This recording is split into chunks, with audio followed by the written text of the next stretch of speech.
Si on revient quelques années en arrière, l'un des premiers Chromebooks que j'avais testé sur la chaîne était le Acer Chromebook R13, en fait mon second Chromebook personnel que j'avais adoré. Et dans le cadre de cette première vidéo sous Tech Live, on va présenter le Acer Chromebook R13, qui est donc un ordinateur portable embarquant Chrome OS, et qu'on va voir tout de suite sur Tech Live. Comme vous pouvez le voir, j'étais jeune, plein de fougue, mais comme les Chromebooks de chez Acer, je me bonifie avec l'âge.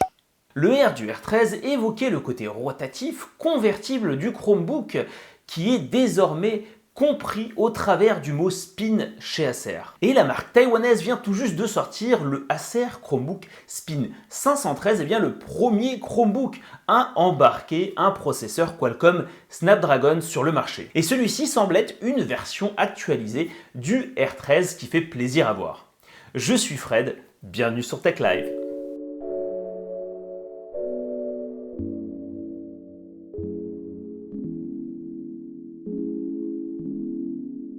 Tout d'abord, merci à tous, vous êtes de plus en plus nombreux à me suivre sur la chaîne, ça fait vraiment plaisir, mais aussi sur l'émission Chromebook en live où c'est vraiment le moment opportun, l'occasion de discuter ensemble autour des actualités Chromebook et Chrome OS. Et ça fait chaud au cœur.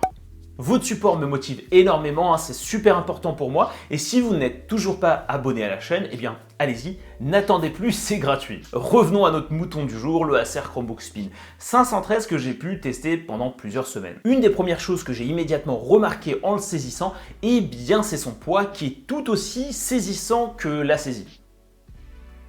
Inception. On est sur du 1,2 kg qu'on ressent vraiment comme léger à la main. Je vous assure qu'on n'est pas loin de la sensation ressentie avec le Pixelbook Go qui est plus léger dans les chiffres avec son 1 kg quasi tout rond. Du coup, c'est pratique de se balader avec d'une chambre à une autre, Covid oblige, pour le déployer à tout moment, faire vos recherches sur internet, rédiger des contenus, etc. Au niveau du design, on a vraiment les codes des derniers Chromebooks de chez Acer.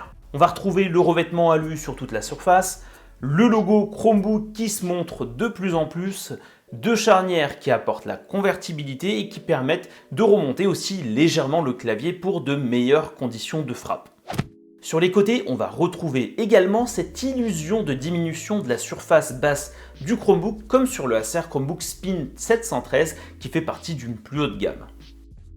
En fait, ce qui me plaît bien avec ce design extérieur, c'est qu'on est proche de celui du Acer Chromebook Spin 713 qui fait partie des hauts de gamme chez Acer. On va être sur le 513 sur du coloris plus argenté, un poids plus léger et pas de sortie de ventilation. Sur la partie connectique, on est très orienté mobilité. On va retrouver deux ports USB type C et un port USB type A. Et pour terminer, un port jack au cas où si vous n'avez pas encore de casque Bluetooth.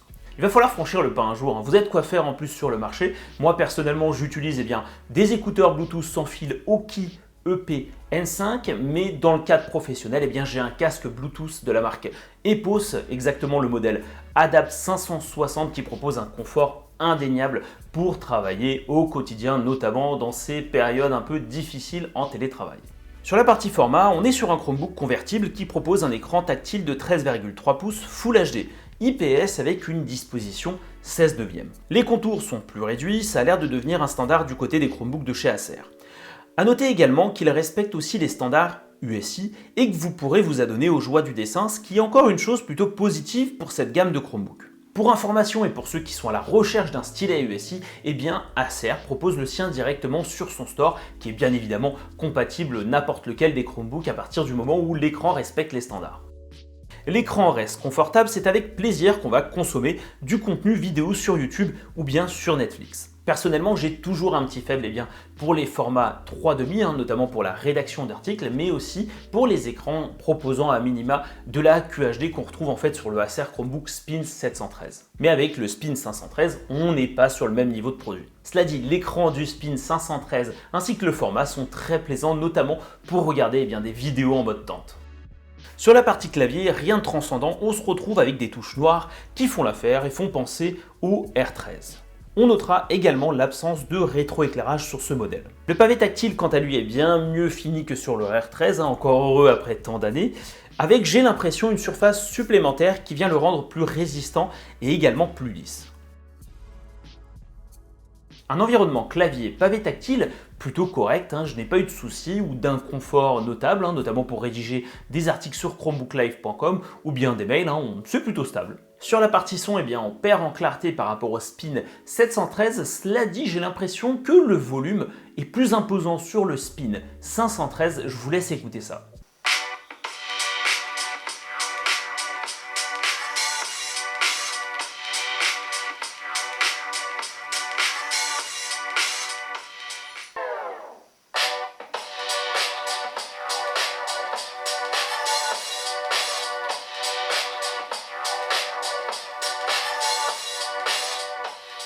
Sur le marché du Chromebook, vous allez classiquement retrouver les processeurs Intel et MediaTek et maintenant on a de plus en plus de processeurs AMD. Avec le temps, Intel va voir son monopole se réduire et la présence d'AMD montre un intérêt croissant pour le marché. Et avec ce Acer Chromebook Spin 513, on voit débarquer un nouvel acteur au niveau des processeurs qui est Qualcomm Snapdragon. Le modèle que j'ai testé embarque un socle Qualcomm Snapdragon SC7180, 4 Go de RAM mais aussi 64 Go d'espace de stockage en eMMC. Je ne sais pas ce que ça vaut et j'espère que certains d'entre vous pourront me dire en commentaire si effectivement je fais peut-être fausse route et si c'est pertinent de faire ce genre de test, mais j'ai lancé l'application Geekbench 5. Geekbench 5 est en fait un benchmark qu'on utilise dans le monde des smartphones pour pouvoir faire finalement une évaluation de la performance notamment au niveau du CPU et faire des comparaisons entre les différents smartphones. Et dans notre cas, on se rend compte que le Acer Chromebook Spin 513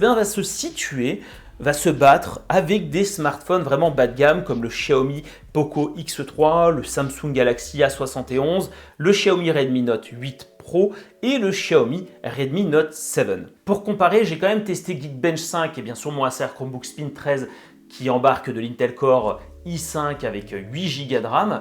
Et on arrive bien au-dessus d'un Samsung Galaxy S21. Donc je pense qu'effectivement ça marche plus ou moins, mais encore une fois, une information à prendre avec des pincettes. Cela dit, le processeur dont on parle est vraiment destiné à équiper des ordinateurs légers. Vraiment, l'idée est de pouvoir apporter encore plus de mobilité par la légèreté, par la LTE, mais aussi par une croissance de l'autonomie. Mais que vaut réellement ce genre de configuration sur ce Acer Chromebook Spin 513 ? Alors tout d'abord, disclaimer, si vous êtes utilisateur exigeant, très exigeant comme moi, à utiliser des Chromebooks puissants en Intel Core i5, i7 avec du 8, 16 Go de RAM et beaucoup d'espace de stockage en SSD, effectivement vous allez constater une réactivité qui n'est pas des plus vives. Ainsi, lors du lancement de la session, ou bien même de certaines vidéos, il peut y avoir quelques secondes de latence, même lorsque l'on passe d'un onglet où on affiche principalement du texte à l'onglet vidéo dont l'image prend quelques secondes à revenir, mais le son continue normalement. Mais encore une fois, il faut être conscient de ces usages, mais aussi de la configuration que vous avez entre vos mains.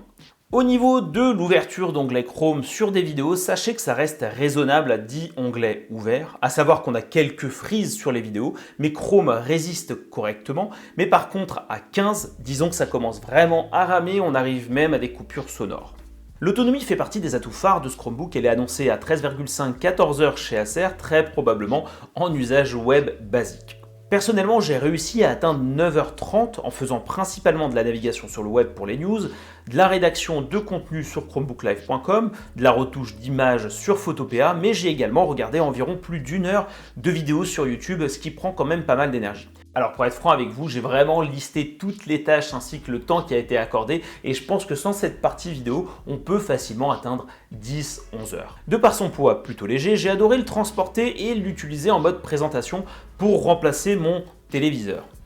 Et oui, ça fait plus de 3 semaines que je n'ai plus la fibre. Au passage, je déteste SFR. Ainsi, j'ai vraiment utilisé ce Chromebook en remplacement de mon téléviseur pour regarder des contenus sur YouTube ou bien sur Netflix en mode présentation ou tente grâce à ma 4G chez Soch. Merci Orange.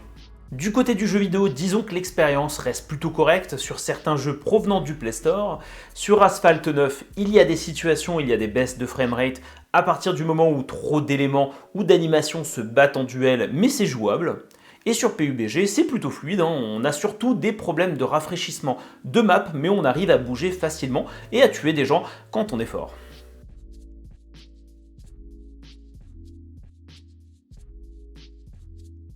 Ensuite, si on parle de cloud gaming, eh bien Google Stadia tourne, comme d'habitude, parfaitement bien à condition d'avoir la fibre. Je déteste vraiment SFR. Concernant Linux, eh bien on est proche des configurations Mediatek où vous ne pourrez pas installer certaines applications comme Atom, notamment pour le développement. Toutefois, j'ai réussi à installer GIMP dessus, qui reste fonctionnel avec cependant quelques petits décalages de lag, notamment dans la sélection des outils qui peut prendre un peu de temps. Je vous conseille quand même de basculer sur Photopea pour la retouche d'image qui passe nickel sur Chrome. Nickel Chrome.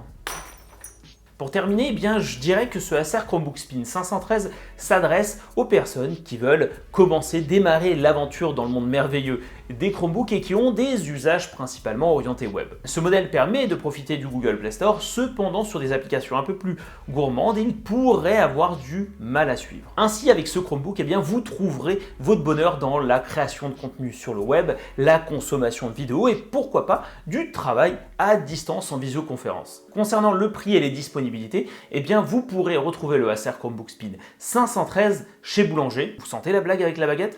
Au prix de 399 € en ce moment. N'hésitez pas à aller voir le lien en description et vous aurez le prix actualisé par rapport au moment où vous regardez cette vidéo. Voilà tout pour cette découverte test du Acer Chromebook Spin 513. J'espère que vous avez apprécié ce déroulé qui a un peu changé, mais également dans l'ensemble le contenu. Si tel est le cas, n'hésitez pas à mettre un pouce bleu, à commenter la vidéo, à la partager et surtout à vous abonner si vous n'êtes toujours pas. Comme d'habitude, c'est gratuit, ça ne change pas et je vous dis à la prochaine. Ciao, bye bye.